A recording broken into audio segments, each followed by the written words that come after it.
ભુજ તાલુકાના માધાપર ગામે આવેલ જે મહાદેવ હિલ્સ છે અહીંયા જોઈ શકાય છે કે કોઈ પણ જાતની કામગીરી નથી થઈ। 1/4/2025ના વર્ક ઓર્ડરથી 6 મહિનાની મુદત માટે આ તળાવનું કામ કરવાનું હતું। આ તમે જોઈ શકો છો, ક્યાંય પણ કોઈ પેચિંગ કામ કરેલ નથી, ક્યાંય પણ તળાવને ક્યાંય ઊંડું કરેલ નથી, ઝાખરા પણ સાફ કરેલ નથી। અગાઉના ભ્રષ્ટાચારના નિશાન સમા બોરીબંધ પડ્યા છે, એ કોઈ સાફ નથી કર્યા। અહીંયા ખોટા ખોટા જેસીબીના ફોટાઓ નાખી ઉપર ટેગ લગાવી અને જૂની તારીખોના કોઈ અન્ય જગ્યાના કામના ફોટાઓ બતાવી અને અહીંયા મસ્ત મોટો ભ્રષ્ટાચાર આચર્યો છે। કાર્યપાલક ઇજનેરશ્રી, નાયબ કાર્યપાલક ઇજનેરશ્રી અને આ એસઓ શ્રી મેઘ ગોસ્વામી દ્વારા સુવ્યવસ્થિત આયોજનબદ્ધ રીતે આ તળાવમાં ભ્રષ્ટાચાર આચર્યો છે।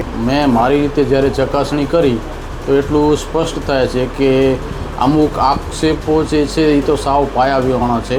અમુક બીજા જે આક્ષેપો સ્થળના તો એની પણ મેં ચકાસણી કરી તો એમાં પણ શ્રી M.H. ગોસ્વામીની કોઈ સંડોવણી હોય એવું મને જણાતું નથી।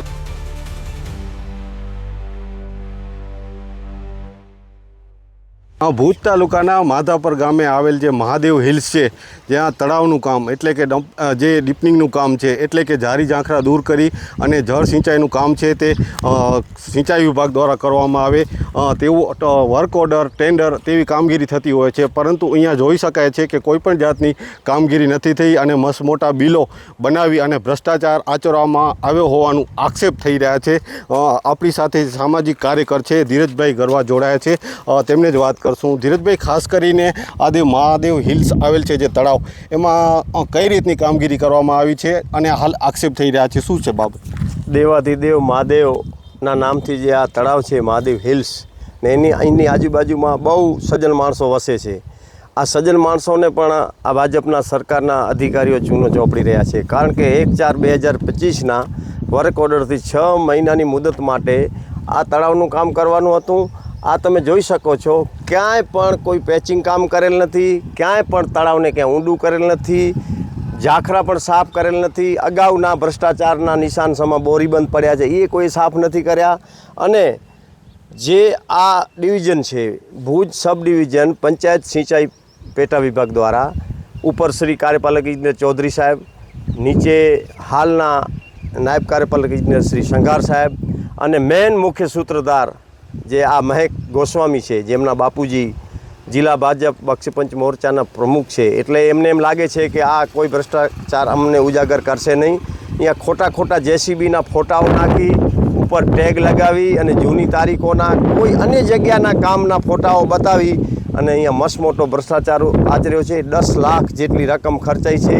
આ તળાવમાં પાણી ભરાય તો પશુ પક્ષી પીએ, બાજુની ખેતીના ઊંડાના કૂવાના ભૂગર્ભ જળ ઊંચા આવે, પરંતુ શ્રી કાર્યપાલક ઇજનેરશ્રી, નાયબ કાર્યપાલક ઇજનેરશ્રી અને આ એસઓ શ્રી મેઘ ગોસ્વામી દ્વારા સુવ્યવસ્થિત આયોજનબદ્ધ રીતે આ તળાવમાં ભ્રષ્ટાચાર આચર્યો છે। આ સમગ્ર ભુજ તાલુકામાં આચર્યો છે।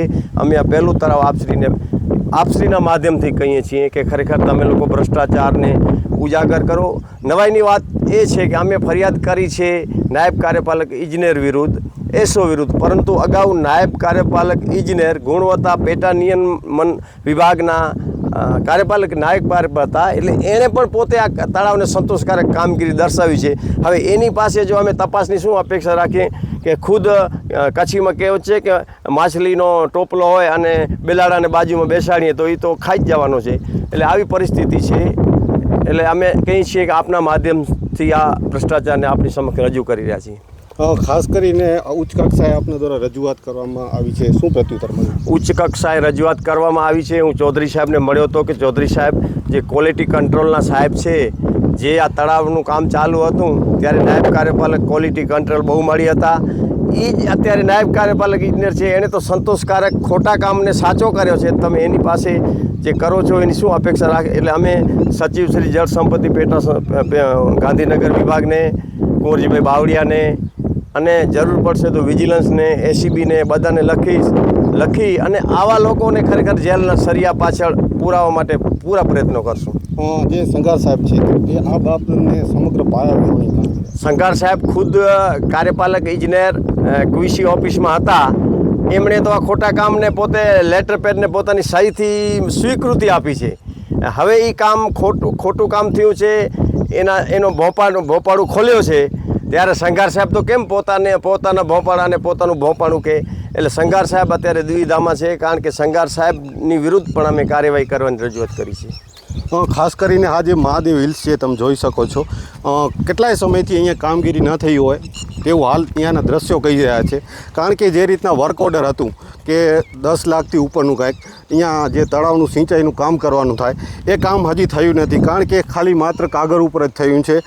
ખાસ કરીને જે એસો છે જે મયંક ગોસ્વામી, તેમના ઉપર ભ્રષ્ટાચારના આક્ષેપ થઈ રહ્યા છે. કારણ કે જે રીતના હાલ કામ થવું જોઈએ સિંચાઈનું, ત્યાં કોઈ પણ પ્રકારનું કામ નથી થયું. તમે જોઈ રહ્યા છો, નથી જાળી કટિંગ થઈ કે નથી અહીંયા કોઈ પણ જાતના ટ્રેક્ટર હાલ્યા કે નથી JCB ચાલ્યા. હાલ આ જે તળાવ છે તે એમને એમ પડ્યું છે. ઘણા સમયથી અહીંયા કોઈ પણ જાતનું અંદર વાહન અંદર ન આવ્યું હોય તેવા પણ હાલ જે દ્રશ્યો છે તે સામે આવી રહ્યા છે. કારણ કે જે રીતના આવા જે અધિકારીઓ છે જે અવારનવાર કહી શકાય કે માત્ર કાગળ ઉપર જ કામગીરી દેખાડે છે, અને પછી જે રીતના આક્ષેપો થાય છે અને ખાસ કરીને ભ્રષ્ટાચાર આચરતા હોય છે, તો તેમના ઉપર પણ કડક કાર્યવાહી થવી જોઈએ તેવી માંગ છે તે કરવામાં આવી રહી છે. ખાસ તમે જો અહીં હાલ કોઈપણ પ્રકારની એવી કહી શકાય કે જે માત્ર દેખાવ પૂરતી પણ કામગીરી નથી થઈ, તો કઈ રીતના આવા મસ્ત મોટા બિલો બની ગયા અને કામ પૂર્ણ થઈ ગયું અથવા કામ પ્રગતિ પર છે તેવું દર્શાવવામાં આવે છે. મહેન્દ્ર મારું, સત્યડે ન્યૂઝ, કચ્છ. અરજદારશ્રીની અરજી મને મળી પછી મેં એનો અભ્યાસ કર્યો અને MS ગોસ્વામી સાથે પણ રૂબરૂ મુલાકાત કરીને એમના પણ મેં ખુલાસા પૂછ્યા. પછી એ અરજીના મુદ્દાઓ મેં જોયા તો એ દરેક મુદ્દા વાઇઝ મેં લેખિતમાં અરજદારશ્રીને જવાબ કરેલો છે.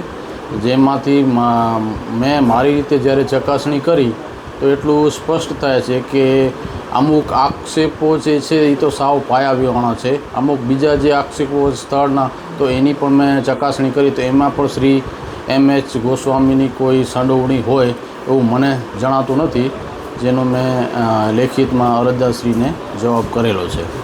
સાહેબ, આપના દ્વારા કઈ કઈ બાબતની ખાસ કરીને ચકાસણી તપાસ કરવામાં આવે? એટલે આમાં બે જાતના, બાકી તો મેં લેખિતમાં અરજદારશ્રીને કીધેલું જ છે, છતાં ઉપરથી મૌખિક તમને માહિતી આપી દઉં કે બે બાબતો હતી. પહેલો આક્ષેપ એમનો કંઈક એવો હતો કે એમની શ્રી MS ગોસ્વામીના મળતિયાની મંડળીઓને કામ આપવામાં આવ્યું છે. હવે આ આક્ષેપનો જવાબ હું એવું કરું કે શ્રી MS ગોસ્વામી મહી તરીકે પેટા વિભાગમાં કામ કરે છે, જ્યારે આ ટેન્ડર પ્રક્રિયા જે છે જેમાં કામની સોંપણી કરવામાં આવે ટેન્ડર વર્ક ઓર્ડર મારફતે, એ ટેન્ડર પ્રક્રિયા આખી ડિવિઝન ઓફિસમાં થતી હોય છે. તો ત્યાં તો શ્રી MS ગોસ્વામીની સંડોવણી થઈ શકે એવો કોઈ પ્રશ્ન જ રહેતો નથી, કારણ કે એ કાર્યપાલક એજન્સી કક્ષાએથી આ સમગ્ર પ્રક્રિયા થાય છે. પછી એના સિવાયના જનરલ બીજા એક મુદ્દાઓમાં એમને કે કામ થયું નથી કે, તો અરજદારશ્રીને મેં ફોટોગ્રાફ સાથે લેખિતમાં મેં જવાબ રજૂ કરેલો છે. એની સાથે મેં થયેલ કામના ફોટોગ્રાફ્સ પણ રજૂ કરેલ છે.